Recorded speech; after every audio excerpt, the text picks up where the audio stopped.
Benvinguts i benvingudes a la segona mostra de grups joves del Pla de l'Estany. És un plaer tornar a compartir amb totes vosaltres aquest espai de difusió cultural que, degut a les limitacions de les institucions, hem creat perquè els grups joves de la comarca i del voltant puguin mostrar la seva música.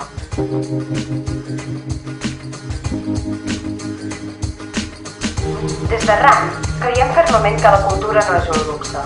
Totes nosaltres, les que estem aquí, demostrem que organitzant-nos des de la base podem crear una cultura a l'abast de totes. Una cultura dissident, una cultura del poble i pel poble. Perquè ara i aquí, el jovent, construïm alternatives.